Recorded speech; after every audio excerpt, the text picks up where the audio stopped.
What if buildings could speak? What would they tell you? Would the temples whisper of gods who demanded hearts for rain? Would the pyramids murmur secrets buried beneath centuries of sand? Would the glass towers of Manhattan confess how it feels to fall and rise again?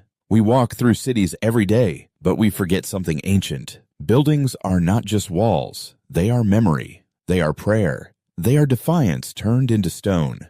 This is not a history lesson. This is a resurrection. In the next 38 stories, you'll travel from the sacred waters of the Nile to the blood-stained altars of Teotihuacan, from the rhythm of jungle drums to the silent mourning of steel and ash in New York City. You'll see the rise of towers, the fall of empires, and the quiet, stubborn heartbeat of civilizations that refuse to stay down. And somewhere in between the bricks and bones, you'll start to realize we don't just build cities, we build mirrors for who we are and who we're trying to become. So don't just listen, feel it. Let the dust settle on your skin. Let the wind of time hit your chest. And when the walls speak, listen, because this isn't a story about buildings. It's a story about you and how every time you rise, you are continuing the tallest tradition of all, to stand, to build, to become. Now breathe in, look up, and let's begin. The first voice you hear, it's not in English, it's not even in words, it's heat, light, dust, a language spoken by the sun itself, and you understand it because your body remembers. Dawn in fire. You wake with the Egyptian sun. You open your eyes into a sea of gold, not the soft gold of spring mornings, but a searing, holy blaze, as if Ra himself is pressing the weight of the sun into the earth. Your reed hut glows like parchment on fire. Sunlight cuts through the walls and kisses your back like a heated blade. There's no glass, no curtain, no fan, only light and heat and the still breath of a desert waking slowly from the night. You don't rush. You lie still for a moment longer, listening to your body's quiet signals. Your heartbeat is slow. Sweat gathers gently at your temples. The ache behind your eyes hums like a drumbeat, steady, familiar. Today will be long. Tomorrow, too. You've stopped keeping track of easy days.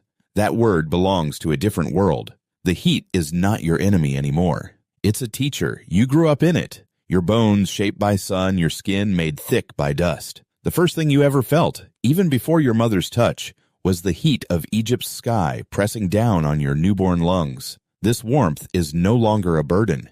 It's rhythm. It's presence. It's a kind of God. The straw beneath you crackles as you shift. Dirt clings to your arms, your calves. You don't flinch. This isn't discomfort. It's your second skin. You've stopped looking for comfort and started listening to endurance. Even the buzzing flies are familiar now, like background prayers echoing from a nearby temple. Outside, the village is already stirring. A pot clangs. A baby cries. Somewhere near the river, sandals slap against stone.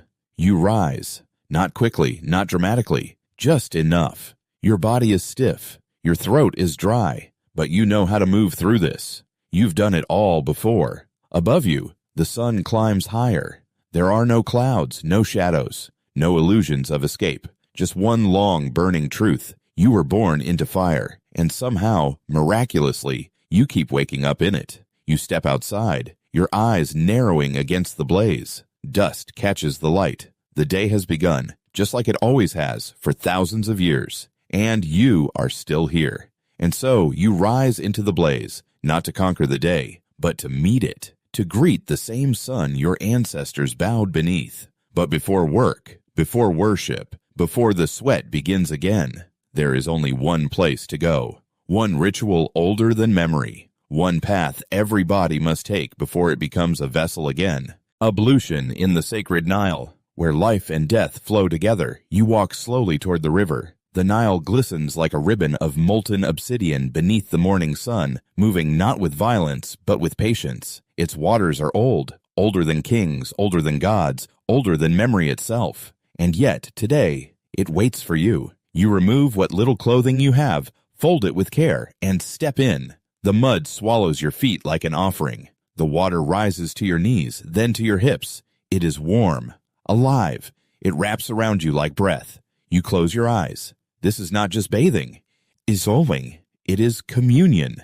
For thousands of years, your ancestors have done this, entered the Nile not to escape filth, but to return to something essential. The river is sacred, not because it is clean, but because it is true. It holds everything: the sweat of workers, the ashes of the dead, the prayers of widows, the laughter of children, and the rot of time itself. It smells of fish, algae, wet clay, and sometimes of death.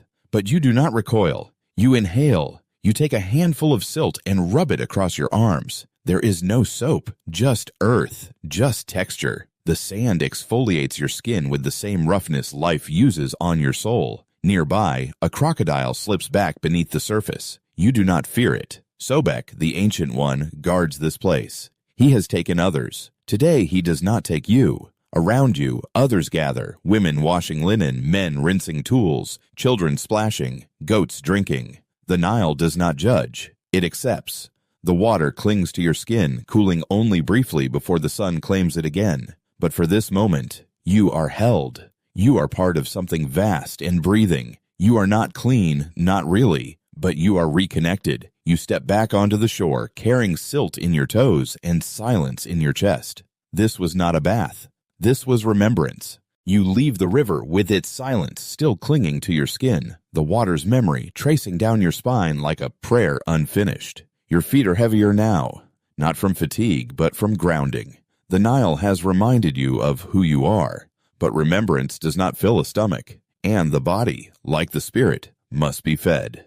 Morning meal, bread, beer, and the dust of the earth. Your body, still damp from the Nile, finds its way back through the narrow paths of the village. The sun is higher now, painting the earth with sharper light. Already your skin begins to dry and crack beneath the heat. The scent of grain hangs in the air, warm, bitter, slightly sour. It is not a feast that awaits you, but it is enough. You sit on a stone worn smooth by years of morning routine. In front of you, a flat loaf of bread lies waiting. Coarse, dark, baked in an open clay oven just before dawn. It is dense, uneven, imperfect. You tear it in half. Tiny fragments of grit fall onto your lap. The taste of sand is familiar now. You no longer notice it as intrusion, but as part of the flavor of life. You chew slowly. Every bite is labor. Not yours, but someone's. Your mother's hands pounding grain under the mortar. Your sister's fingers shaping dough in the dark. The village kiln heated before the sun itself had risen. This bread is not a luxury. It is a legacy. It carries calluses. It carries time. You wash it down with beer, not the kind you read about in scrolls or taste in temples, but the kind made in giant clay jars.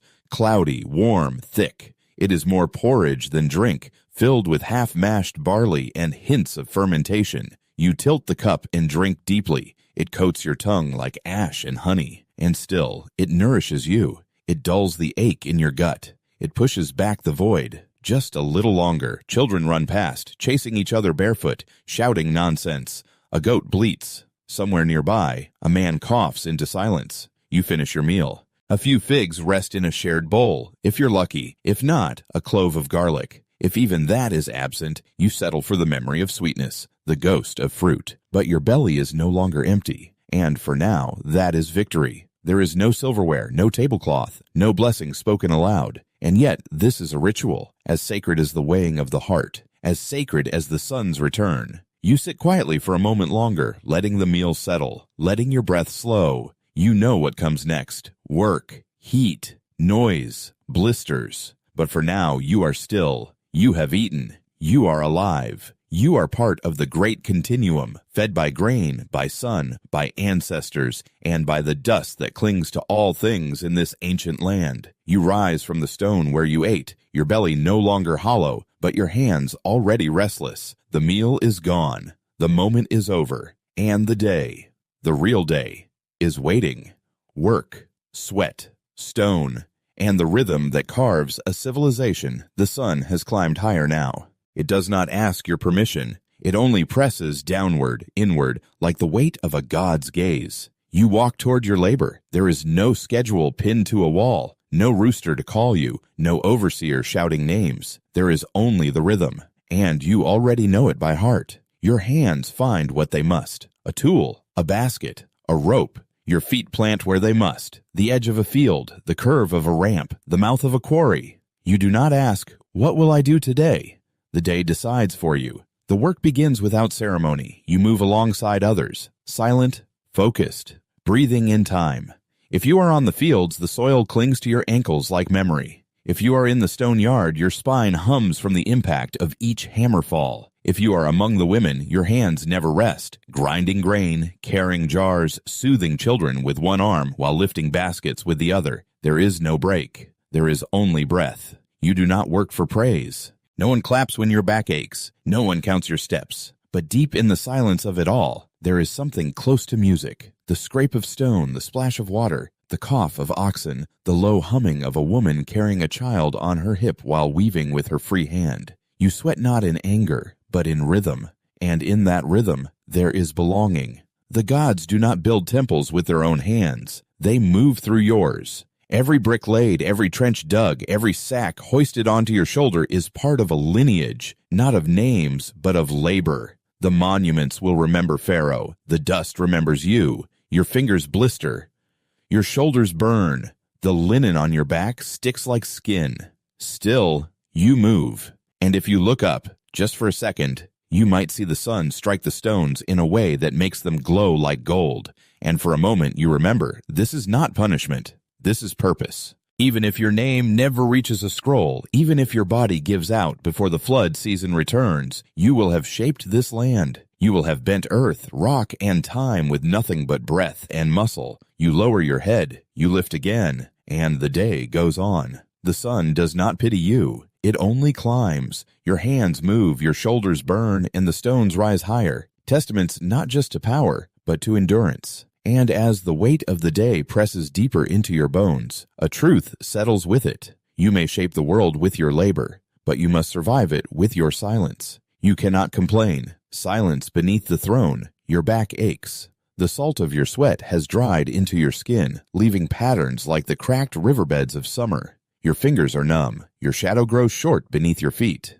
You have given this morning everything, and the sun is still only halfway through its path across the sky. But you do not complain, not aloud, not even in your breath. Here in this land where the sun itself bows to a living God, words have weight. A whisper can ripple like wind across stone and return as judgment. And so you say nothing. You were taught this early. Silence is survival. The pharaoh lives far from you, in palaces of white limestone, behind columns carved with lotus and hawk, wrapped in gold that glows like daylight, even in darkness. You have never seen his face, and yet his shadow stretches all the way to your doorway. His name is spoken like an incantation, his titles strung together like stars. Son of Ra, Lord of two lands, voice of the gods. He is not a ruler. He is a law of nature. To speak against him is not rebellion. It is blasphemy. Even if your limbs tremble from hunger, even if the harvest fails, even if your child coughs into the night and never wakes, you bear it with closed lips. The gods hear everything, even what you think. So instead of words, you offer gesture, a bowed head, a lowered gaze, a steady hand that does not waver. These are your petitions. These are your prayers. You wonder sometimes if the gods ever get tired, if they, too, must carry the weight of an empire on their shoulders. But you do not ask. You do not dare, because here obedience is not just duty. It is protection. The land floods, the land dries, the stars shift, the winds change, but the order, the mat, must remain. That is what you are told. That is what keeps chaos at bay. And so you learn to carry your pain quietly, like a bundle of reeds across your back. You tuck your bitterness deep inside where no one can see. You offer it to the silence. In that silence there is peace. In that silence you are still alive. And in this land where even your breath belongs to the gods, that is enough. You learn to carry your pain in silence, because even grief must kneel before order. But silence isn't the only thing that stays with you. There is something else, older than kings and quieter than prayer, something that finds you in every breath, every fold, every wound. It is not your master. It is not your servant. It simply is. Sand. The enemy that cannot be escaped. It is always there. Before you open your eyes, before the first sound of footsteps or fire, before the first thought stirs in your chest, you feel it. Sand. It finds your eyelids like breath. It slips beneath your fingernails. It hides in the folds of your linen, between your teeth, under your tongue. It waits. No matter how tightly you tie your cloth, no matter how often you sweep, no matter how deeply you wash in the Nile, it returns. Always. Soft. Patient. Unrelenting. The sand is not loud. It does not roar or burn. It simply arrives, grain by grain, silence by silence, until it owns you. You eat it with your bread. You inhale it with your prayers. You lie down beside it each night, and when you rise, it has already claimed your skin. At first, you hated it. You cursed its bite in your eye, its rasp on your soles, its way of turning everything warm into dryness.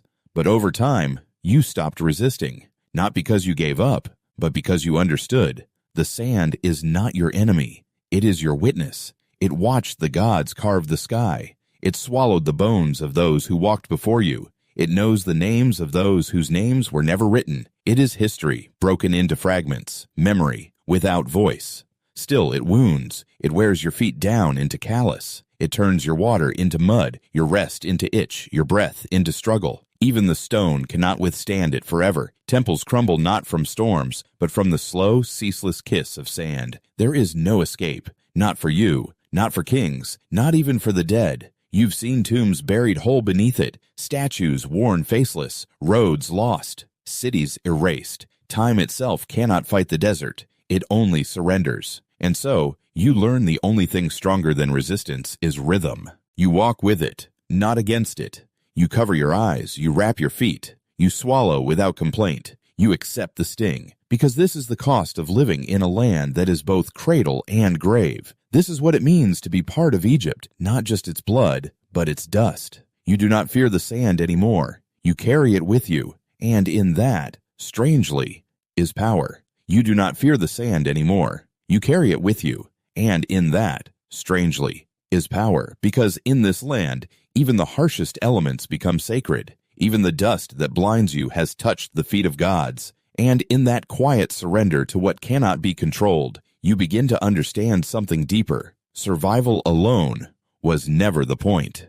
There has always been something more guiding your steps. Faith, the architecture of every breath. You do not think of religion as something separate. It is not a ceremony reserved for temples. It is not a scroll held by priests. It is not bound by the hours of day or the walls of shrines. It is breath. It is in the way you rise each morning, your feet touching the earth with quiet reverence. It is in the water you scoop from the Nile, knowing that even a single drop carries the memory of gods. It is in the grain you grind, the child you soothe, the silence you keep when your body aches, but your mouth remains still. Here in Egypt, belief is not something you choose. It is something that chooses you. You were born into a world carved by divine hands. The sun does not simply rise. It sails, carried by Ra across the sky, fending off chaos with every mile. The river does not merely flood. It weeps with the grief and joy of Osiris, rising and falling like the pulse of the divine heart.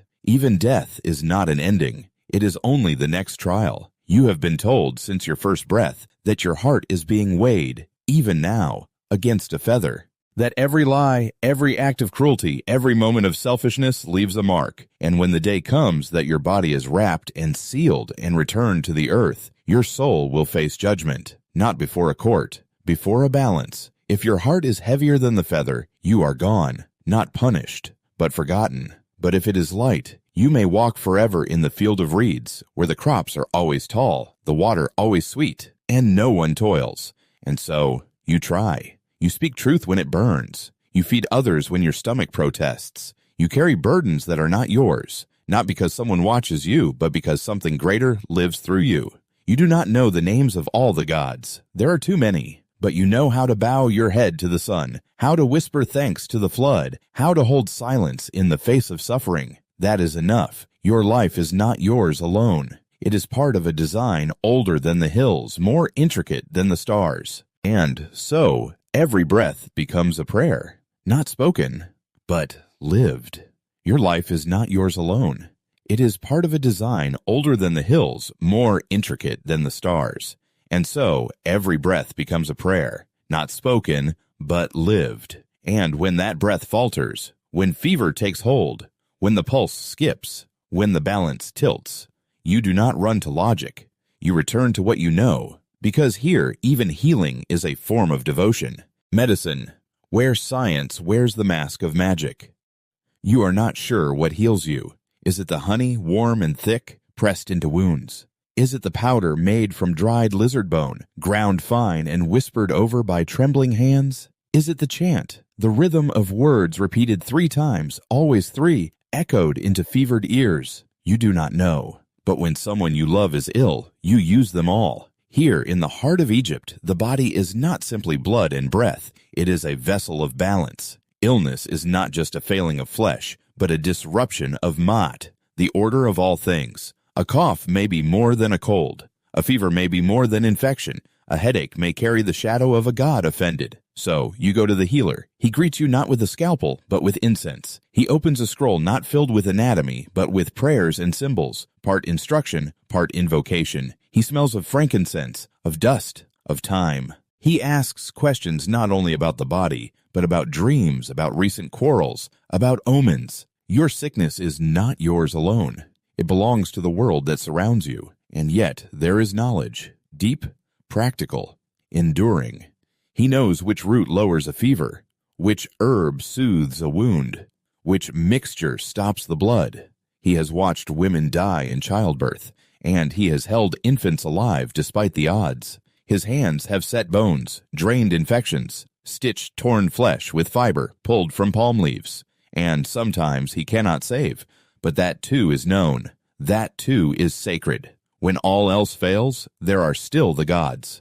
There is still the hope that if the spell is spoken true, if the offerings are made right, if the patient's heart is light, then perhaps mercy will arrive. You sit by the side of someone you love, holding a damp cloth to their brow, repeating the words the healer gave you. You do not understand them all, but you believe in their weight, in their rhythm, in their intent. Perhaps it is not the words that matter, but the care behind them. Perhaps magic is only science waiting to be understood. Or perhaps healing, in its truest form, is not about restoring the body, but realigning it with something greater. A harmony not of flesh, but of spirit. You look down at the one who suffers. You whisper again. You wait. You look down at the one who suffers. You whisper again. You wait. And when the fever breaks, if it breaks, it is not the gods or the healer who stay behind to gather the pieces.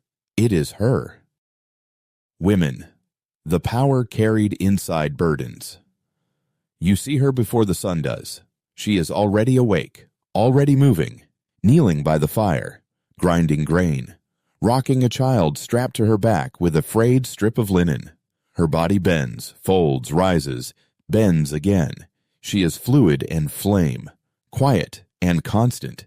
She is a woman of Egypt, and though this land has carved her a place, it has never carved her ease. They say she has rights, more than in other lands. She can own land, file divorce, conduct trade. She can speak before judges, sign her name, keep her dowry. And yet she has no time to read laws written for her. She is too busy living them. The rights she holds are not heavy with pride. They are woven into the weight she carries. She feeds everyone before feeding herself. She holds lineage in her womb and water in her hands. She heals, weaves, teaches, endures. No one records her name on temple walls. But every brick laid, every child raised, every fire tended owes her breath. When her husband speaks in the market, his words carry her labor. When her son walks into manhood, he steps on her spine. And when she finally lies down at night, bones humming, breasts cracked from feeding, back sore from hauling water, there is no applause, only silence,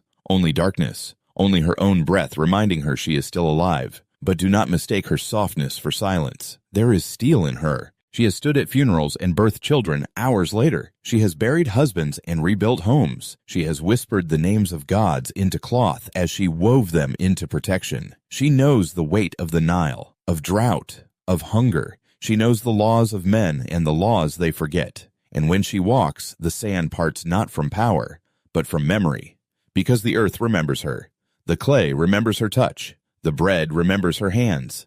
She may not sit on thrones, but she shapes those who do. You watch her now, her silhouette small against the blazing horizon, still moving, still giving, still holding the world together, one unspoken sacrifice at a time.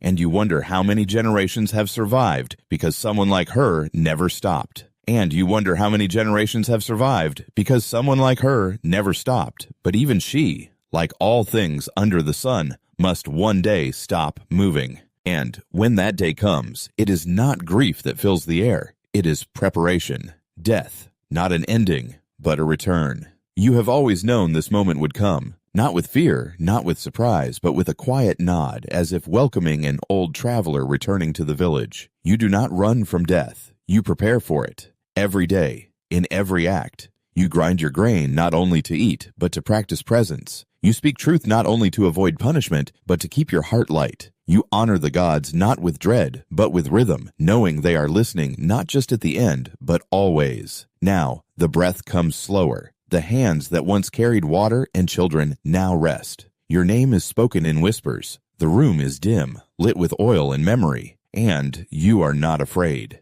Because death here is not chaos. It is passage. Your body will be washed by hands that love you. Oils will be pressed into your skin with reverence, not sorrow. Priests will speak your name into the quiet, over linen, over resin, over time. Your heart, if it has stayed true, will face the feather of mat. And if it is light, if it is free of bitterness, of cruelty, of forgotten debts, then you will walk again, not among the living, but through the fields of reeds, where the harvest never fails, the air is cool, and the sun never scorches, where your loved ones wait, where your ancestors greet you, where you are whole.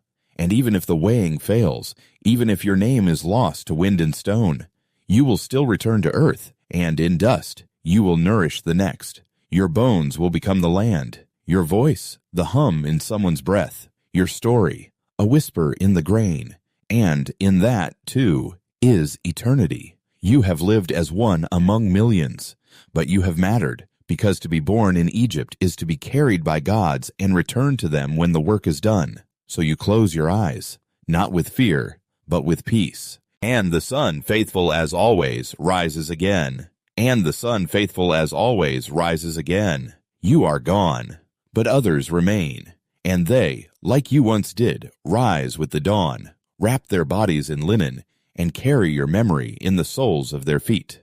Clothing, linen that breathes, feet that remember.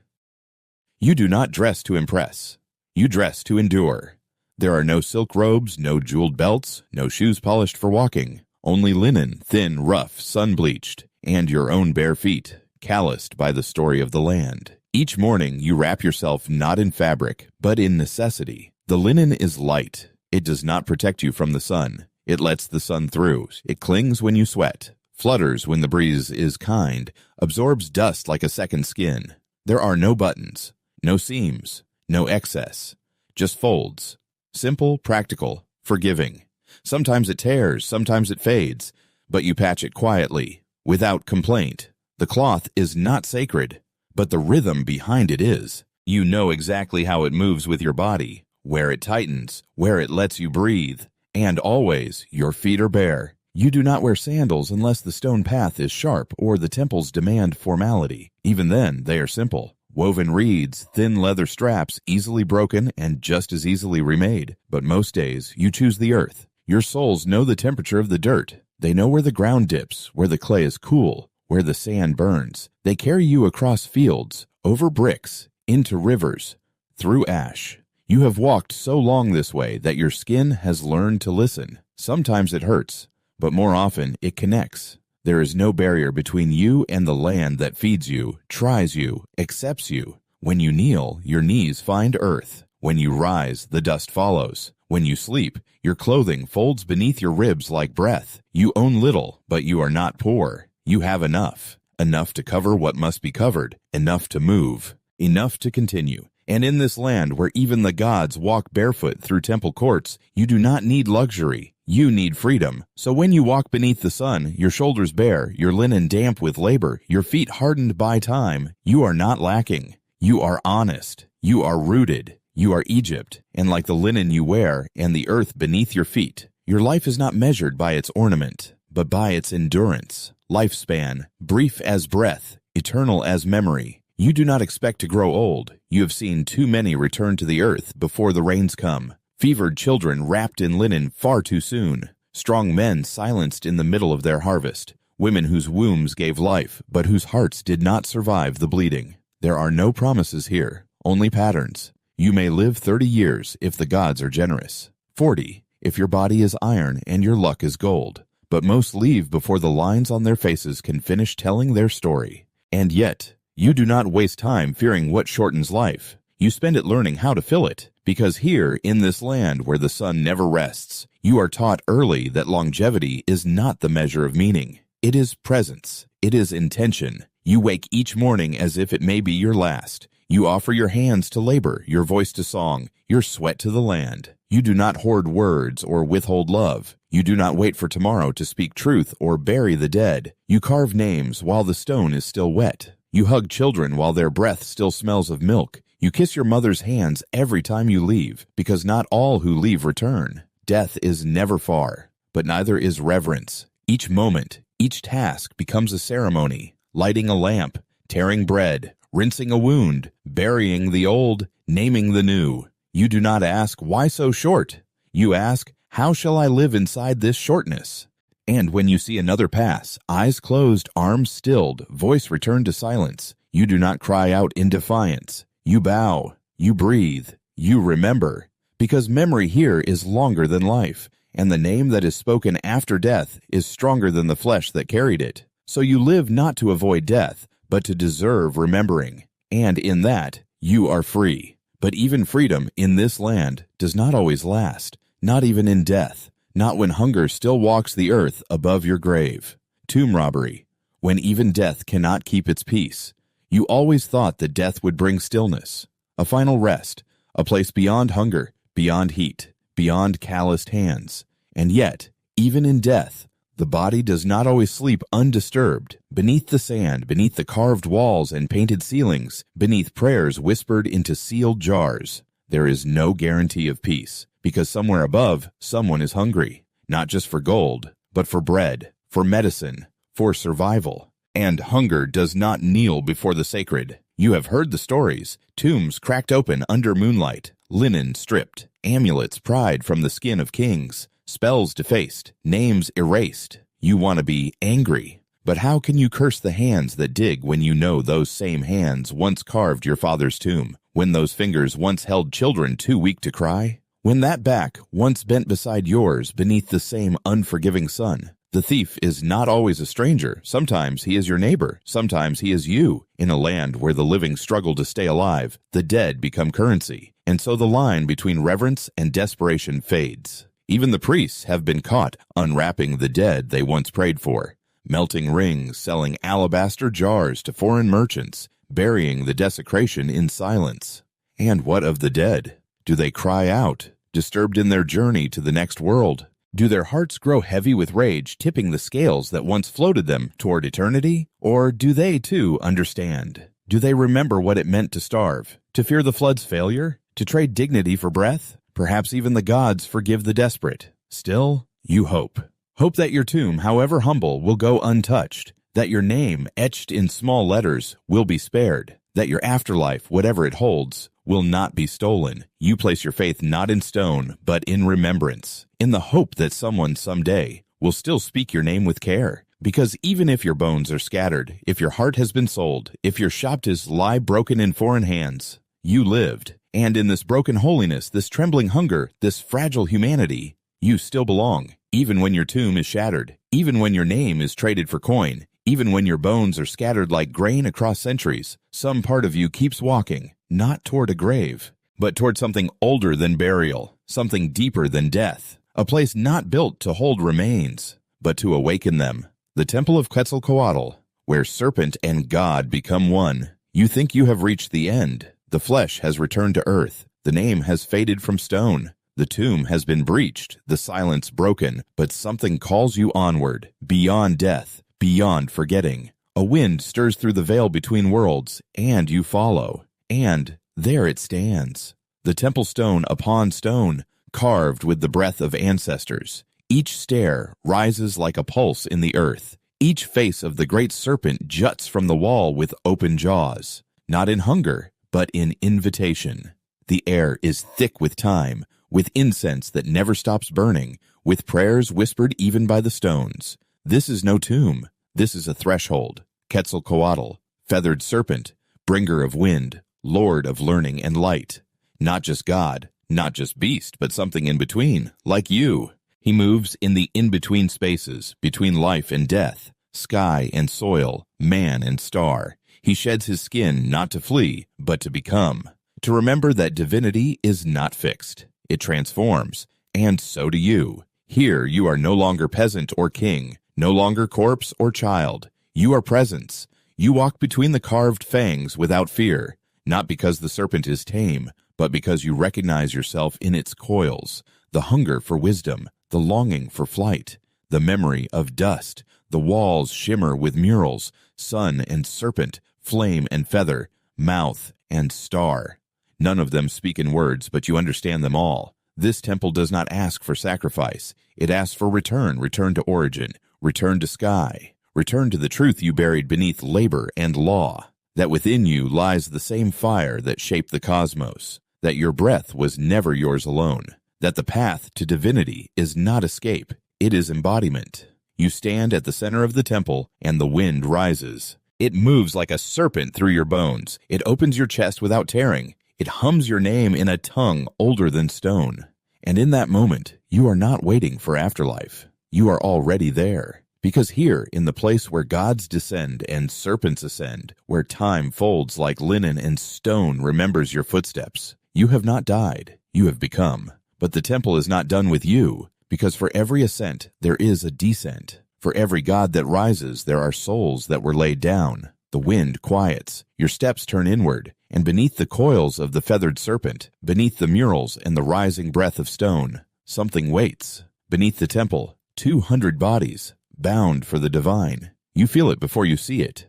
A stillness in the stone, a hum beneath your feet. Not fear, not dread, but a silence too heavy to be empty. You follow it downward, beneath the steps where the serpent coils in sacred geometry, beneath the sunlight and its shadows, beneath even the prayers, there, beneath the temple of Quetzalcoatl, beneath the feathers, the fire, the forgotten tongues, they lie.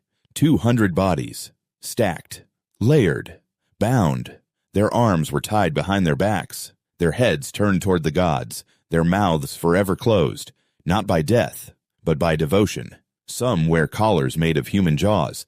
Some still clutch obsidian blades in locked fists. Some bear masks carved of shell and bone, faces fashioned for a final ceremony. They were not thrown here. They were placed as offerings, as messages, as bridges between earth and sky. Archaeologists will one day uncover them. In the year 2003, the dirt finally loosened after more than 1,000 years of silence. Their bones will speak. Of violence, yes, but also of intention. Of a culture that saw blood not only as loss, but as language. You want to ask, were they willing? Did they kneel with pride? Were they slaves or chosen? Was this cruelty or was it sacrifice in its oldest form, a return of life to that which gave life? But the dead do not answer in words. They answer in arrangement. Their positions are precise. Their placement symmetrical, the way their ribs curl toward one another, like petals folded for eternity. The way their remains form a spiral, echoing the serpent above. This was not madness. It was belief. A belief that something must be given, for something greater to awaken. Perhaps they died for rain, for maize, for stars that refuse to move. Or perhaps they died for memory, because now, standing here, you do not see victims. You see conduits, tian'ats, between time and eternity, between man and myth, between silence and meaning. You do not judge, you bow, because even if their breath is gone, their presence remains, etched into the bones of the earth, sung by the dust, held by the serpent's coil. They did not ask to be remembered, but they are. And in this echoing hollow beneath the temple, you understand, even death can be shaped into prayer. You rise from the depths of the temple, but the weight of what lies beneath follows you. The earth exhales dust, and you follow the breath upward, past the coils of stone, past the silence of sacrifice, and when you step into the light once more, you do not return to the world as it was. Because ahead of you stretches not just land, but memory turned into architecture, and so you walk forward. The nameless city, Teotihuacan. You step out from the hollow beneath the serpent. The wind greets you, not as a gust, but as a memory. And before you lies the city, Teotihuacan, or so they call it now. The name is not hers, it was given later, centuries after her people vanished, after her language crumbled like brick, after her gods were swallowed by new altars. It means the place where gods are born. But no one remembers what she once called herself, and yet here she stands, silent, vast, beautiful in her ruin. The avenue of the dead stretches before you, longer than your breath can follow. On either side, temples, plazas, palaces made of obsidian and dust, all watching, waiting. No one knows who built this place. Not the Maya, not the Aztec. They came later, pilgrims walking in awe through bones they didn't bury, worshiping in temples they didn't raise, whispering prayers to gods who never spoke their tongue. They believed the city was divine, that it was built by giants, that here creation itself began. And perhaps they were right, because as you walk between the pyramid of the sun and the pyramid of the moon, you do not feel like a visitor. You feel like someone being observed. The city is not dead. It is dreaming. Its streets do not echo. They breathe. Its stones are not ruins. They are ribs. Its silence is not absence. It is memory, holding its tongue. At its height, around 400 CE, more than 100,000 people lived here. Merchants, priests, potters, scribes, their homes now sunken, their bones reclaimed, but their patterns remain. A city without kings, without armies carved in triumph, without names chiseled in vanity. Only symmetry, only geometry, only intention so precise it feels sacred. And then, one day, she fell. By the 7th century, the temples were burned, the murals defaced, the city emptied as if the gods had exhaled. No one knows why. War, rebellion, drought, the weight of its own holiness. You walk alone now, but the city does not feel empty. It feels paused, like a breath still held beneath centuries of dust. And as the stars rise above its silhouette, you understand, this city never needed a name. It was a name, spoken not in words, but in stone, in silence, in the space between your footsteps. And now, part of you stays here, not as a pilgrim, but as one more echo in a place where gods are born. But a city does not birth gods without becoming one itself. And as the dust settles at your feet and the stars trace forgotten names overhead, something stirs, not in the stone, but in the wind. It does not speak. It remembers. And from that remembering, he comes. Quetzalcoatl, god of life, death, and becoming again. You are still standing in Teotihuacan, but the city has faded. Now there is only wind, and in the wind, a presence. Feathers, scales, breath. He comes not with thunder, but with stillness that shifts the soul. Quetzalcoatl, the feathered serpent, the one who moves between worlds. He is not just a god. He is the space between gods, creator of men from the bones of the past. He who descended into the underworld to gather what had been broken, grinding old life into dust, mixing it with blood, and from that sacrifice, shaping humanity. You were made from mourning, from memory, from a God who chose not to rule from above, but to become you. He gave you wind, he gave you breath. He gave you the will to speak, to write, to imagine. And then he vanished, driven out, exiled, sailed eastward across the sea on a raft of snakes and fire, not in defeat, but in silence, a silence that promised, I will return. And so the people waited, through centuries, through empires, through ruin. Every gust of wind became a whisper, every eclipse a reminder, every white-robed stranger on the horizon a question. Is this him?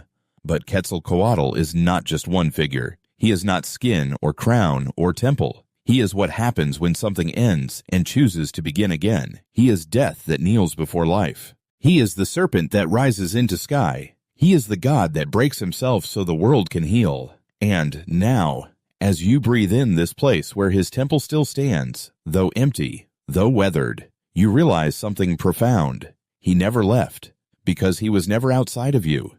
You are built from his descent. You rise with his breath. You fall and begin again in his image. And when the world breaks, not if, but when, you will remember. To live is to die. To die is to transform. To transform is to carry the serpent's gift, not of power, but of return. And in that return you look again, not just with eyes, but with knowing. What once seemed like a temple you now begin to see for what it truly is. Not a monument to the past, but a mechanism for becoming. Not just stone, but structure, signal, system. Something stirs beneath your feet again. And this time, it is not memory. It is movement. Because the God has awakened. And so has the machine. The temple is a cosmic machine. You've walked the temples. You've breathed the dust. You've bowed before Quetzalcoatl. But now you begin to see what they truly built. Not just a temple, a machine. Not of gears, but of stone. Not of wires, but of stars. Not for war, but for alignment. The pyramid of the sun, the pyramid of the moon. The temple of the feathered serpent. Each one a wheel in a system more ancient than language. Each one humming with purpose to catch the rhythm of the sky. The avenue of the dead isn't just a road. It's a calendar. It aligns with the setting sun on the day of sacrifice. It measures time in shadows, in silence, in stone. And the temples, they whisper Venus, that bright, wandering star. The twin of Quetzalcoatl, tracked through its cycles with terrifying precision. Every 584 days, the priests would note her disappearance, her underworld descent, her radiant return. And with her rising, the rituals would begin anew. The builders of Teotihuacan were not guessing. They were listening to gravity, to mathematics, to the voice of the cosmos. They carved resonance into limestone, encoded eclipses into corridors. They mapped rebirth into the very foundations, so that even the bricks would know what season it was. You are not walking through ruins. You are inside an instrument, a symphony of light, dust, blood, and time. A place where the divine is not summoned by chance, but engineered. Here, gods don't just descend. They are invited, not with sacrifice alone, but with celestial choreography, with patience, with geometry, with belief that the sky can be translated into stone, and stone into rebirth. You realize now, Teotihuacan was not a city. It was a clock, a calendar, a prayer you could walk through, and like any machine, it needed power. Not electricity, but faith, discipline, sacrifice. Because in the end, the temple is not finished when the stones are laid. It is finished when someone steps inside and feels it move. And now you have. And now it remembers. But as the temple stirs beneath your feet, you begin to wonder, what powered it most? Was it truly the stars, the math, the prayers etched in limestone, or was it something more human, more deliberate? Because machines don't just run on vision, they run on fuel. And in Teotihuacan, the fuel was blood. Sacrifice, the politics of blood. You thought the temples were built for worship, for the stars, for the gods. And they were. But not only, because now, as you look back, as you trace the spiral of skulls, the symmetry of bones, the tunnels lined not with incense, but with silence and fear, you begin to see something deeper. Power. Sacrifice was never just about the gods. It was about control. A blade in the name of divinity still bleeds like any other blade. The rulers of Teotihuacan knew this. They understood the rhythm of awe, that to govern the many, you must give them something bigger than pain, but rooted in it. So they built the stage. Stone pyramids, grand plazas, painted serpent walls. They choreographed the myth. But the audience, they didn't just watch, they internalized it. When you see a man laid bare on obsidian, arms bound, chest open, his heart raised like a burning flower, you don't rebel. You surrender, because if this is what happens to him, then surely the gods protect you for obeying. And if you're lucky, you will never be chosen. But if you are, you tell yourself, this is sacred. This is purpose. This is how I become eternal. And the rulers smile. Because whether you fear the gods or love them or bleed for them, you have given your consent. And that is how empires survive, not only with grain and walls, but with spectacle, with faith sharpened into a knife, with temples that breathe authority. The sacrifice does not end with blood. It echoes in behavior, in who speaks, who kneels, who dares question the calendar. And over centuries, this machine runs smooth, until even the wind seems to whisper, obey. And you step back now, not in terror, but in understanding. The gods were not always cruel, but those who spoke for them often were. But belief, once weaponized, becomes brittle, and awe, once bent into obedience, can shatter. Not all sacrifice inspires submission. Some awaken fire, and that fire, it did not come from the gods. It came from below. Collapse, burned from within. You thought the end would come from beyond, from invasion, from flood, from gods withdrawing their favor, but it didn't. It came from inside. The city you walked, so precise, so cosmic, so eternal, cracked not at the walls, but at the heart. Around the year 750 CE, the fires began, not in the fields, not on the horizon, but in the temples. The temple of the feathered serpent burned, administrative palaces razed, altars blackened, murals defaced. This was not an accident. This was not drought. This was decision. The people who had once knelt now stood, not with chants but with torches. And they didn't strike the foreigner. They struck the gods, or rather, those who spoke in their name. You imagine it now. A priest clutches obsidian, still slick with offering, as smoke curls behind him. He turns, not to the heavens, but to the crowd. And in their eyes he does not see reverence. He sees reckoning, years, maybe centuries, of obedience, of silence, of hunger while rulers built pyramids to the stars. And then something snapped. Perhaps it was slow. A missing harvest, a child taken for ritual, a whisper that became a roar. And then, one night, the gods were dragged from their stone thrones and made to watch their temples burn. You walk among the ashes now. The precision is gone.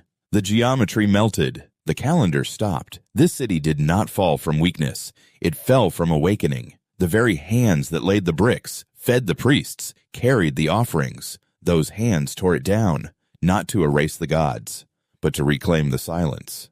No one knows exactly why. No names are recorded, no manifestos carved, only smoke, char, absence. And yet, in this void, a new truth rises. Even the greatest machine can grind its own gears to dust if it forgets who powers it. Teotihuacan did not fall to outsiders. It collapsed inward, like breath leaving a body. And you, walking through its ruins, through stone and memory, you do not mourn, you listen, because every end is also a reckoning. But cities do not stay silent forever. Ash cools, smoke clears, and where memory settles, footsteps return, not in conquest, not in certainty, but in reverence. The Aztecs, heirs to the ashes. The city burned, its temples collapsed inward, its gods fell silent, and then centuries passed. No footstep echoed through the avenue of the dead. No incense smoldered in the shadow of the pyramid of the sun. The serpent slept, until new footsteps came, not from the east, not from the stars, but from the south. They called themselves Mexica. We call them Aztecs. And when they saw the ruins, the vastness, the geometry, the bones still whispering beneath the stone, they did not mock it. They did not claim to build it. They bowed, they said, "This is where the gods were born." Teotihuacan, not a name remembered, but a name given, a prayer retrofitted onto the bones of mystery. They didn't know who carved these streets. They didn't need to. The city's silence was louder than memory, so they made it myth, wove it into their own sky, said, "This is where the fifth sun was forged. This is where the gods gathered to ignite time. This is where it all began." And perhaps they were right, because even if they misunderstood the builders, they understood something deeper. That power is not always born from possession. Sometimes it is born from reverence. The Aztecs built their own temples in Tenochtitlan, but they returned here on pilgrimages to light fires in ruins not their own, to listen.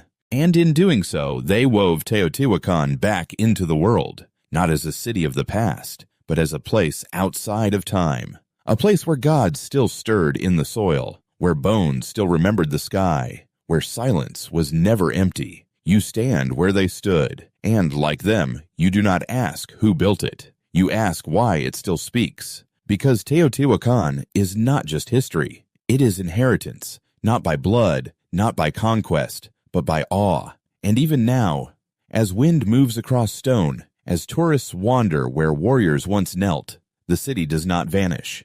It waits. And still, the city waits. Not just for pilgrims, not just for memory, but for something older, older than gods, older than stone.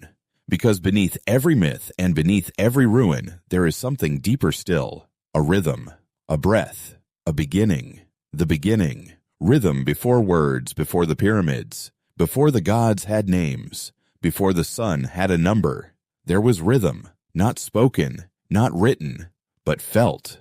The first human heartbeat heard by another, the first hand striking earth, not to dig, but to echo. You close your eyes, and you are there. The fire crackles, but no one speaks. They listen to the hollowed log, the stretched hide, the stone meeting stone in perfect, accidental time. It is not music yet, but it is something more than sound. It is memory forming, a rhythm so deep it writes itself into the body. And once it enters you, you do not forget. Before stories, there was pulse. Before prayer, there was pattern. Before language, there was this, a call across the dark, a signal that says, I am here. You are not alone. And in that moment, something shifts. The child becomes ancestor. The noise becomes meaning. And the circle around the fire becomes a world. You strike your hand against the drum, not to entertain, but to belong. To mark time, not in hours, but in beat, in breath, in the way your body remembers things your mind does not yet know how to say. Thousands of years later, temples will rise. Sacrifices will be made. Gods will be drawn from stone and smoke. But this came first. This rhythm, it will be carved into rituals, hidden in wars, buried in cities like Teotihuacan, but it will never die. Because even now, as you stand in ruins, as you walk among dust and silence, if you listen close enough, you will hear it. That first beat, that first breath, that first knowing, the rhythm before words, the language before gods, the oldest memory we share. And as long as hearts beat, it plays on. What began as breath beneath stars, as rhythm around fire, did not stay still. It traveled across oceans, through jungles, over mountains, because once the beat was born, it was never just yours. It became ours. The global religion. When the drum spoke for all, you hear it before you understand it. A sound, a pulse, a beat that doesn't ask permission to enter. It simply arrives, and you follow. Long before cathedrals, before mosques and temples, before chants were written or gods were named, the drum was already there. In Africa, they struck wood and stretched skin to summon rain, to call the ancestors, to awaken the spirits buried in the earth. In Asia, the shamans beat slowly under moonlight, each strike a question flung toward the mountain, each echo a reply from something not quite human. In the Amazon, they danced in circles, bare feet pounding soil to rhythm until the body vanished and only the beat remained. In Northern Europe, they entered trance, not with words, but with repetition, with rhythm, with the oldest theology, vibration. You feel it in your chest even now. This drum, this universal tongue, it is not just sound, it is synchrony. The moment your body and the world around you agree on a tempo, and in that moment, you are no longer alone. You are within something older than scripture, more permanent than language. You begin to see the truth. This was the first religion. Not worship of gods carved in gold, but worship of the invisible beat, the rhythm that binds all hearts, all tribes, all names. It did not demand sacrifice, only your presence, only your willingness to listen, to feel, to move. No translation required, no priest, no altar, no book, just the drum.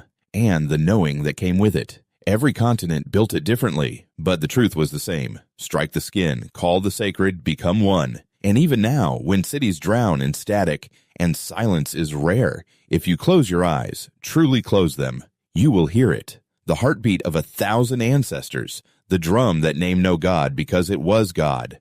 And you, the listener, the dancer, the wanderer, you are part of this rhythm. You are the faith that never built a temple. You are the prayer that never needed words. You are the beat, and the drum still waits. But waiting doesn't always lead to peace, because not all who answered the rhythm came to pray. Some came to conquer, and what once called the sacred soon began to summon blood, the language of war. When drums call death, you feel it before you see them, that low, thunderous pulse, not of hooves, not of shouting, but drums. Not calling gods now, calling war. The same hands that once begged for rain now summon death. The same rhythm that once healed now commands formation, breath, blood. In ancient China, they beat the jangu drum to signal troops, advance, flank, kill. In West Africa, the talking drums cried out across the plains, not for ceremony, but for ambush. In the Americas, warriors painted in ash and ochre marched to a drumbeat so loud it cracked the courage of the enemy before the first arrow flew. You stand on the edge of a field, earth torn, sky burning. You hear no speech, no anthem, only rhythm. 1, 2, 1, 2, 1, 2. And suddenly 1,000 feet move as one, not in worship but in war. The drum is no longer sacred, it is strategic. It speaks in code, in tempo, in volume, in pattern. To your right, a triple beat, cavalry. To your left, a long roll, flank exposed. Behind you, silence, which means prepare to die. You do not think, you move, you strike, you fall, all because someone, somewhere hit the drum. And yet, there is something almost beautiful in it. This choreography of chaos, this ballet of terror. No chaos truly reigns where rhythm leads. Even death marches in step. You begin to understand. The drum did not change. We did. We took its ancient holiness and taught it to kill. We turned prayer into protocol, faith into formation, and still we followed, because rhythm bypasses reason. It speaks to bone, not mind. You realize now, this too was a kind of spell, a dark magic forged from precision and fear. And in the silence after the battle, when smoke coils in the air, the only sound that remains is the drum. Always the drum. But not all drums lead to war. Some lead inward. Some speak not of conquest, but of balance. And if you listen closely, beyond the battlefield, beyond the silence, you'll hear it. Two rhythms, two ways of being, one from the east, one from the west, both beating in the dark, both searching for meaning. East versus west, opposing heartbeats. You've heard the drum in war, in worship, in death. But now you begin to notice something else. A difference in the way the world beats. In the East, the rhythm moves in circles, layer upon layer, polyrhythmic, endless. A drum in India doesn't march. It breathes. It loops back into itself like reincarnation. Each beat is not a destination, but a return. In West Africa, rhythms talk to each other, call and response. A conversation, not a command. The community plays together, not to dominate, but to merge. And in East Asia, listen, the taiko drum of Japan doesn't rush. It waits, then strikes, once, then silence, then thunder. Not to fill space, but to honor it. You feel it in your spine, a rhythm built not to impress, but to balance. The East drums like the earth breathes, in seasons, in echoes, in wholeness. Now turn west, to the marching snare of Europe, to the timpani of empire, to orchestras stacked like armies, violins drilling through silence, cellos pushing forward, everything rising toward a climax, linear, directional, progression, victory. The Western beat is a staircase. You climb it, you rise, you conquer. There is beauty in this too, but it is urgent. It is finite. It seeks crescendo, then collapse. You begin to understand. The East plays within time. The West plays against it. The East finds God in return. The West finds God in ascent. And both are true. Because rhythm is not just sound. It is belief, philosophy, culture, pressed into vibration. You close your eyes. You hear both. A circle and a line. A spiral and a ladder. They don't cancel, they complete. And you carry both. Because inside your chest, the heart does not ask east or west. It just beats. And in that beat, whether spiraling like an Eastern prayer or climbing like a Western anthem, something else stirs. Something older than direction. Something deeper than rhythm itself. You begin to sense it now. The beat isn't just culture. It isn't just war or worship. It's a doorway. Because when the rhythm becomes stillness, when the sound becomes offering, the drum becomes something more. It becomes divine. Religion and the drum, the language of gods. You have heard the drum lead warriors. You have heard it move nations. But now you feel it doing something deeper. It does not command. It does not shout. It calls, not to you, but through you, to something waiting on the other side of sound. Because across cultures, across centuries, across deserts and jungles and frozen plains, the drum has always meant one thing: the gods are near. In West Africa, the djembe does not simply echo. It speaks, each rhythm a prayer, a coded hymn calling ancestors to step into the firelight. In Mongolia, the shaman beats the frame drum not to perform, but to ascend, each beat a rung on an invisible ladder, climbing through smoke, through sky, through spirit. In the Amazon, the ayahuasca drum opens the veil between dream and waking, between fear and knowing. Even in Christianity, in cloisters and monasteries, drums became organs, became bells, became solemn echoes that turned silence into sanctuary. You realize the drum is the voice of the invisible. It says what mouths cannot. It speaks across language, across time.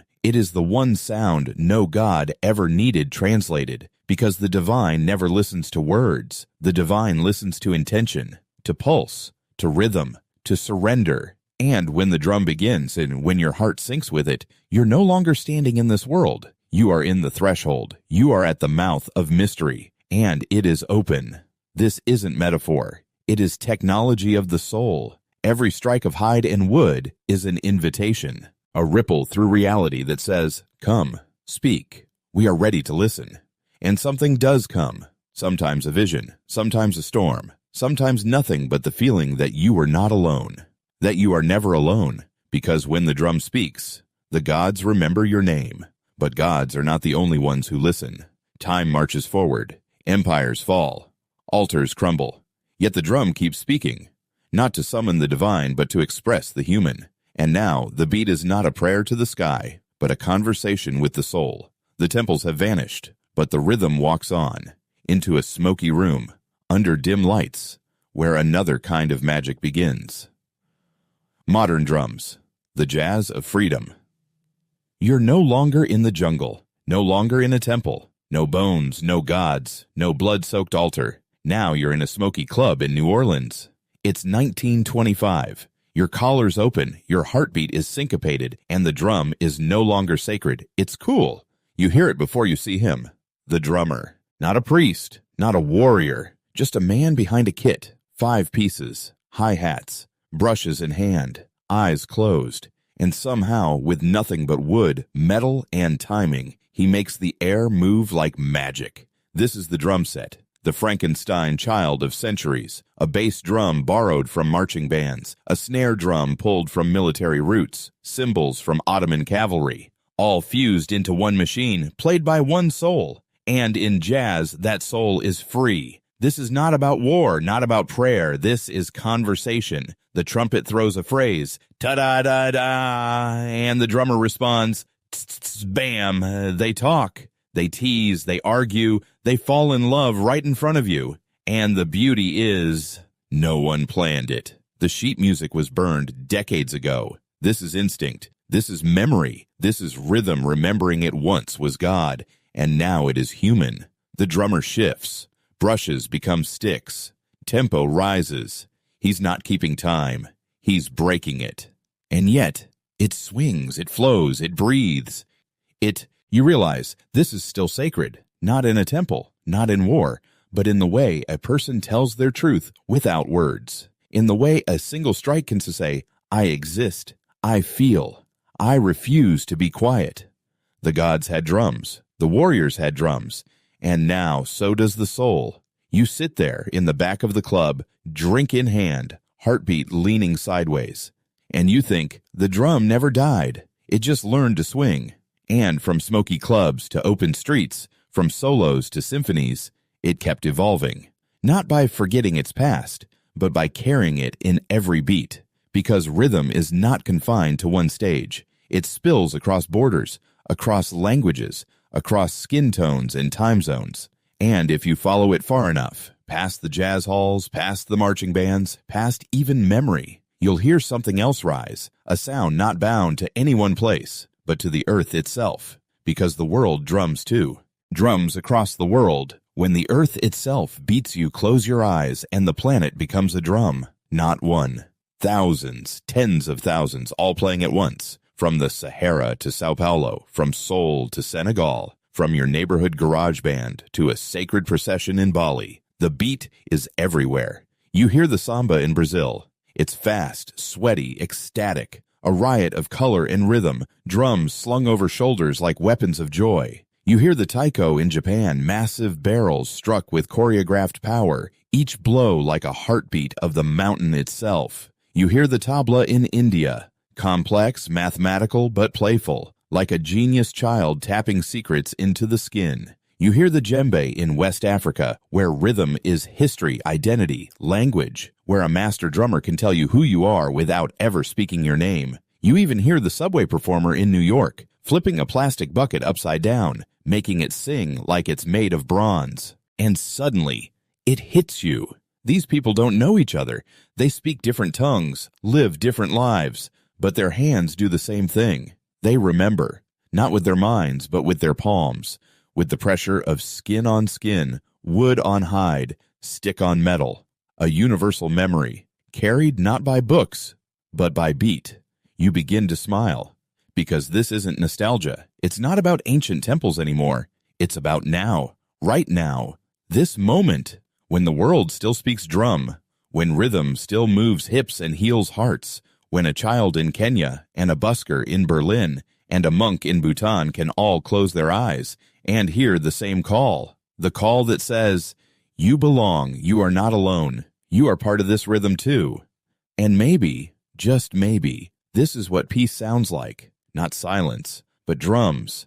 And just when you think the rhythm has reached every corner of the earth, just when the skin and wood have spoken all they can, you realize it didn't stop there. Because rhythm didn't just cross borders, it crossed time, it crossed wires, it entered the machine. And in the static of the modern world, beneath neon lights and digital noise, it still beats. The soul of the drum, rewired. Electronic drums, the soul inside the machine. You thought it was over.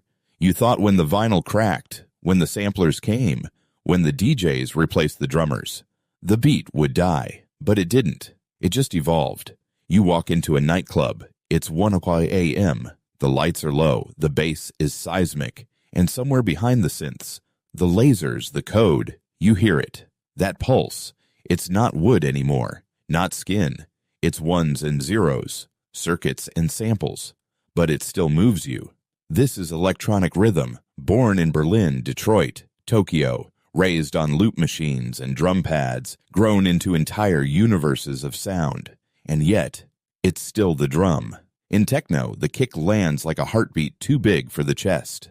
In hip-hop, the snare cracks like a truth that can't be taken back. In trap, the hi-hats rattle like the breath of someone running toward freedom. You ask yourself, how can something so digital feel so human? Because the soul never lived in the wood. It never needed the skin. It lived in the rhythm.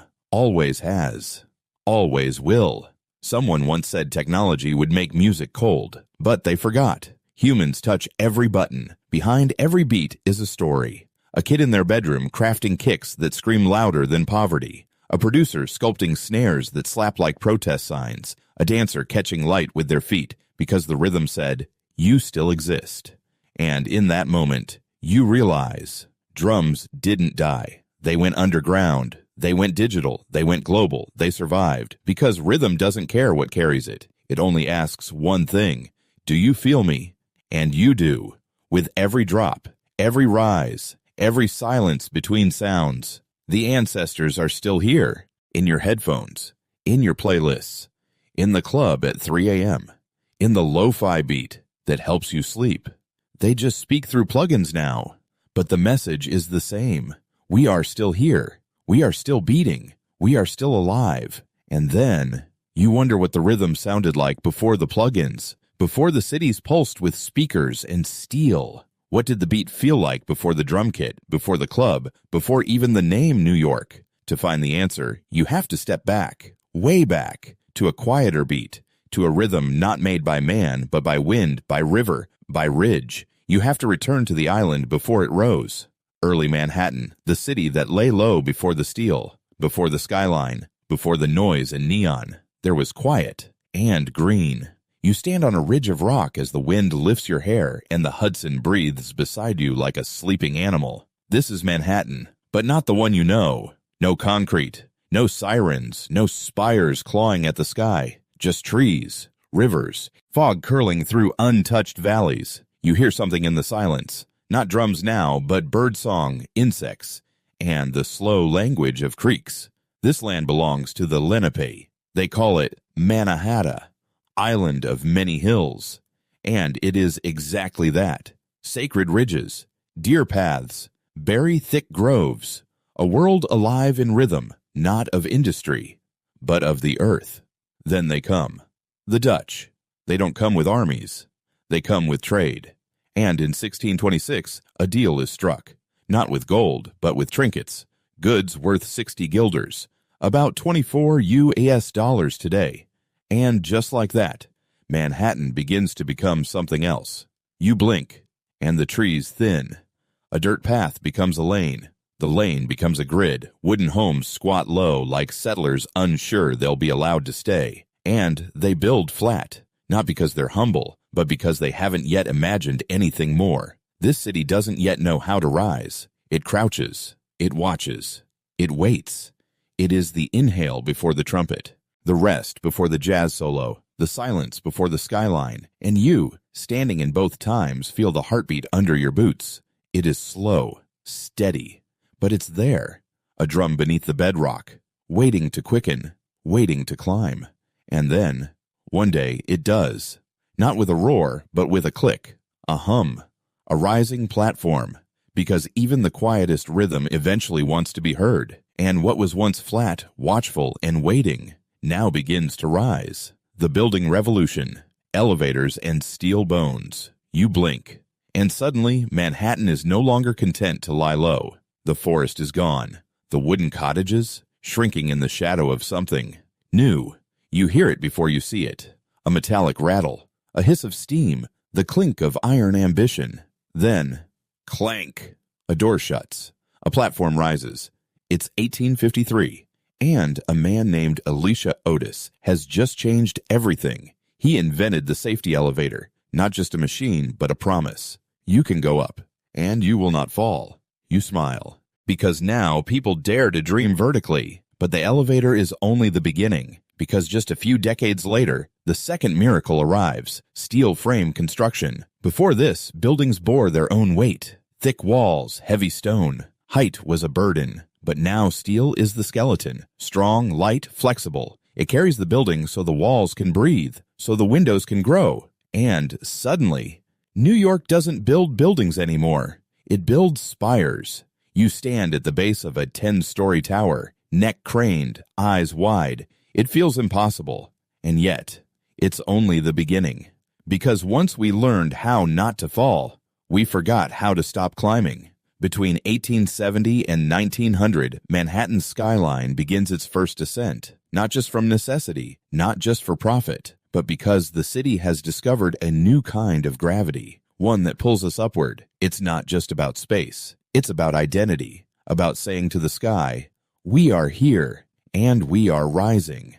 And in that moment, as steel bolts lock into steel beams, as the elevator hums in its shaft, as architects redraw the very idea of what a city can be, you realize this is no longer the island of hills. This is the island of height. The forest may be gone, but the trees have returned. And now they're made of metal. They grow taller each year, fed not by soil, but by steel, by ambition, by a hunger no canopy could contain. And just when it seemed Manhattan had found its limit, it looked up again, because once a city learns to rise, the sky stops being the ceiling. It becomes the invitation. The first skyscraper, when we touched the clouds, and then, one day, Manhattan stood up. Not just taller, not just prouder, but unapologetically vertical. It began in Chicago, 1885. The home insurance building, 10 stories. Not much by today's standards, but back then, it was a giant. The first to wear the name, skyscraper, a building so tall it dared to scratch the sky. But New York saw that 10 stories and raised the stakes. It wasn't long before the skyline began to splinter, like ribs of a great metal beast. Steel frames rose from the bedrock. Elevators flew like arteries. Stone and glass clung to their bones like skin. Then came 1902, and with it, a wedge of defiance. The Flatiron Building. You stand beneath it. Its prow cuts the wind like a ship made of limestone. It doesn't just stand, it poses. Elegant, audacious, like the city finally saw its reflection and said, "Yes, that's me."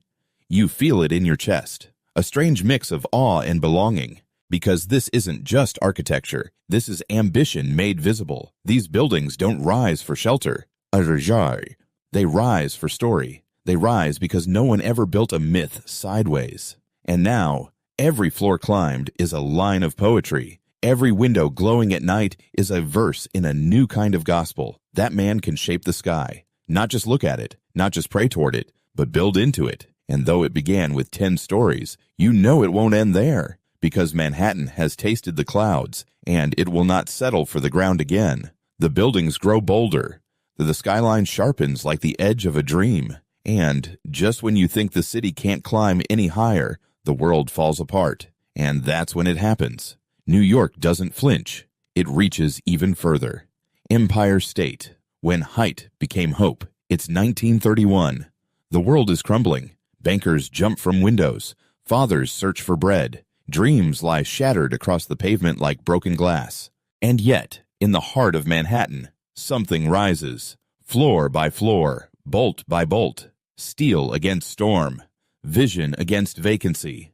The Empire State Building. You stand at its base, wind slicing down its sides like a knife through cloud. You crane your neck, but still can't find the top. It's not just tall, it's impossible. 1,050 feet into the sky. 102 stories high, built in just 410 days. During a time when men couldn't feed their children, New York built a tower to touch the heavens. Why? Because even in despair, we look up. Because when the world goes dark, we answer with light. This building isn't just a marvel. It's a middle finger to gravity, poverty, and doubt. It says, "You can't crush us. We rise anyway." You watch the workers, Mohawk ironwalkers dancing across girders, 300 meters in the air. No harness, no fear, just rhythm and rivets. The building opens to no fanfare. Most of its rooms sit empty. They call it the Empty State Building. But still, it shines. Each night, it lights up the skyline like a torch in the storm, not to boast, but to remind, to whisper into the ears of a weary city, you are not finished. You are still rising. And as the years pass, as war comes, as peace returns, as rockets launch and heroes fall, the Empire State remains, a compass, a witness, a promise made of stone and sky. You place your hand on its wall. It hums, not with electricity, but with human will. And you know, this is not just a building. This is what it looks like when hope puts on armor and climbs. When hope climbed into steel and refused to come down, the Empire State stood as a symbol, not of what we were, but of what we refused to stop becoming. But in New York, the sky is never a finish line. It's a challenge, a dare. And before the empire claimed its crown, another titan rose, sleek, silver, and ready to race. The race to the sky. From Chrysler to the Twin Towers. Before Empire State ruled the sky, there was another giant. The Chrysler Building. It's 1930. The world is uncertain. But this tower? This tower is pure confidence. You see it from blocks away. That spike of chrome slicing through the clouds like a jet-age cathedral. It rises like poetry in steel. Not brute, but brilliance. This isn't just height. This is style. It's crown. Layered arcs of stainless steel radiating like a sun that never sets. It becomes a statement. Architecture can be bold and beautiful. Engineering can flirt. And then, boom! Empire State overtakes it by just 4 feet. The crown is past. But the race has just begun. Decades pass. Skylines ripple. Materials evolve. Dreams grow sharper. And then, rising from lower Manhattan, twin shadows form. The World Trade Center. 2 towers. 2 giants. 110 stories each. 1973. Together they redefine the skyline, not just because of height, but because of what they mean. trade connection, power, peace through commerce. You look at them and it feels like a gateway, a doorway into the future. Clean lines, no ornament, just confidence on a global scale. The city has stopped asking, how high can we go? Now it asks, what do we stand for when we get there? And yet, behind all the ambition, you still hear the old heartbeat, steel clanking, elevators sighing, builders shouting across scaffolding. The rhythm hasn't changed, only the skyline has. You exhale, because you realize this isn't a city anymore. It's a conversation between man and gravity, between ego and vision, between steel and sky. And every tower, from Chrysler's shimmering tiara to the Twin Towers' minimalist grace, is a stanza in New York's poem to the heavens. But what happens when a city that only knew how to rise is forced to fall? What happens when the steel bones of its dreams snap mid-sentence? Because one September morning, the poem stopped. 9/11, the day the sky fell. You remember where you were. Everyone does. It's September 11th, 2001. A morning like any other. Clear sky. Coffee still warm. The city waking slowly. And then, a sound that doesn't belong. You turn your head and see smoke. Not from a chimney, but from the North Tower. A plane. A mistake. And then, another. The South Tower. Not an accident. An attack. Your lungs seize. The streets erupt. Sirens scream like animals. And then, the unthinkable. Collapse. One tower, then the next. A sound like the end of time. You watch it happen, not in slow motion, but in silence, as if the world itself is holding its breath and choking on dust. The giants, those towers that once defied gravity, now disappear into their own footprints. And with them, 2,753 souls. Mothers, firefighters, cleaners, bankers, children on airplanes, all gone in minutes. The skyline broken, the myth shattered, the sky emptied. You walk the streets and everything is gray. Ash coats your eyelashes. Paper floats like lost prayers. There are no more words, only candles.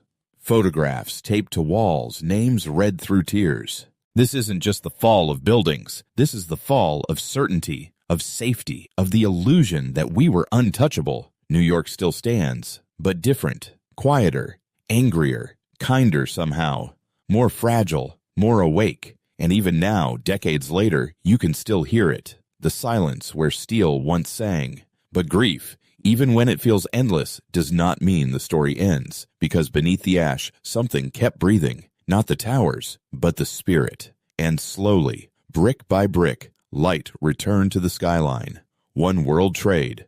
Where hope rises from ash, you return. Years later, after the smoke, after the silence, after the grief has settled like dust into your bones, you stand at the edge of the void, where the towers once stood. Now, in their place, two great fountains fall into themselves. Endless water, endless names, a wound made sacred. You kneel and trace your fingers along the carved letters, each one a world once alive, and then you lift your eyes, and you see it. One World Trade Center, a spire of mirrored light, cutting upward like a prayer made of glass. It rises 1,776 feet, a number that echoes the birth of a nation. Not coincidence, deliberate, defiant. This is no replica, no restoration. This is something new.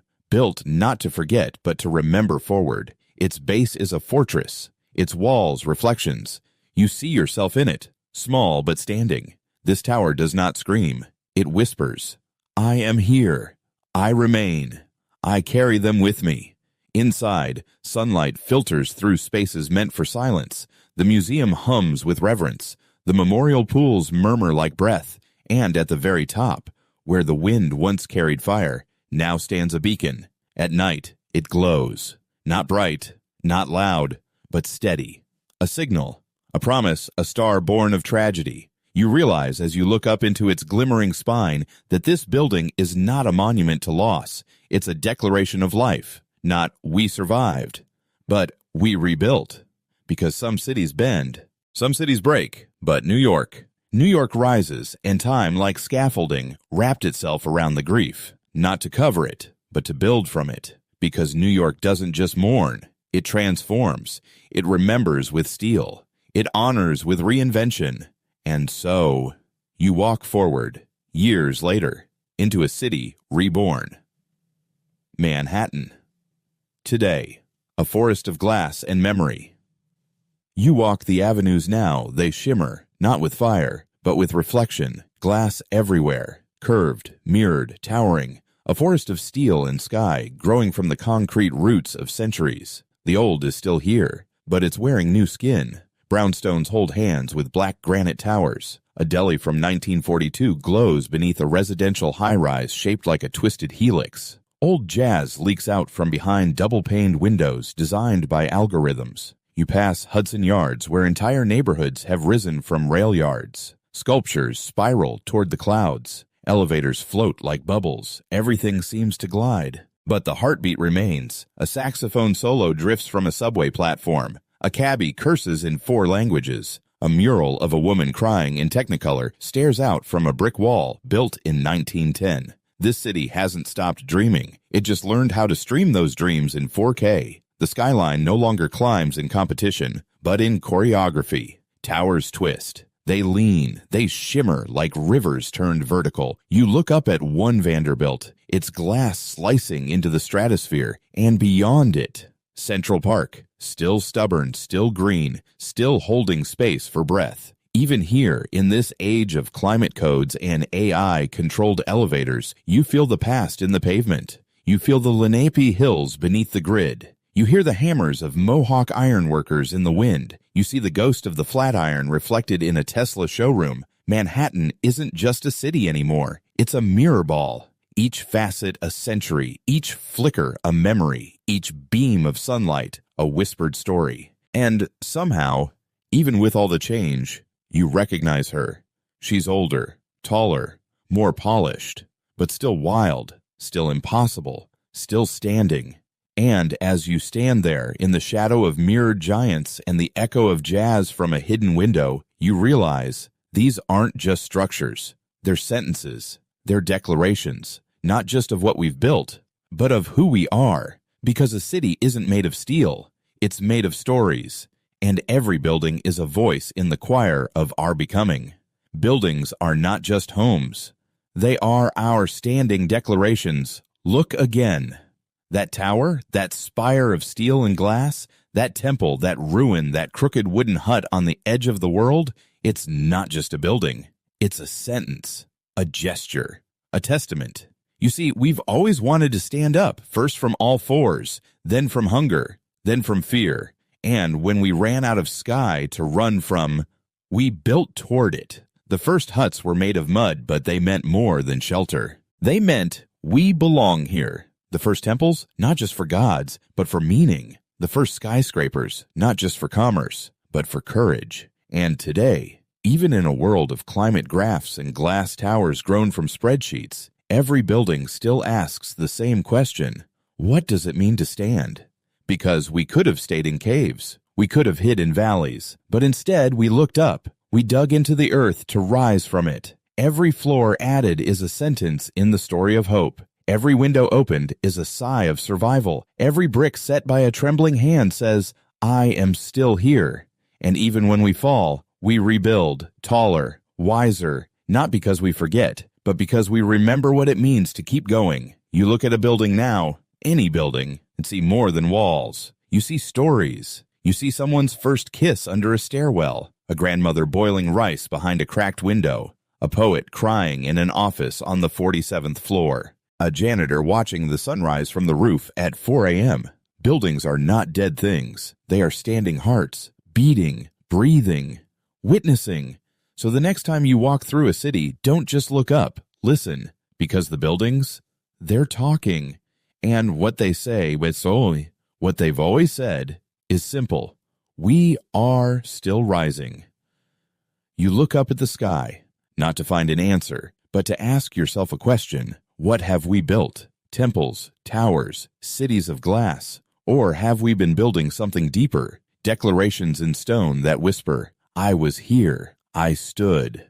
From the cracked banks of the Nile to the rain-slick plazas of Manhattan, from the first drum echoing in the jungle to jazz drifting through skyscraper canyons, this has all been our unspoken music. our architecture of becoming. We have lived through sunlight and blood, through love and ruin, through faith and fire, and through it all we built, not to outrun death, but to speak the story of life. When you step away from this journey, from ancient Egypt to the Temple of Quetzalcoatl, from sacred rhythm to digital steel, you carry more than knowledge. You carry the height of history. You understand now, to rise is not a reflex. It is a choice, and you are part of it. You are a floor in the invisible tower that humankind is still building. And like every architect of time, you must choose. Will you lie down or will you rise?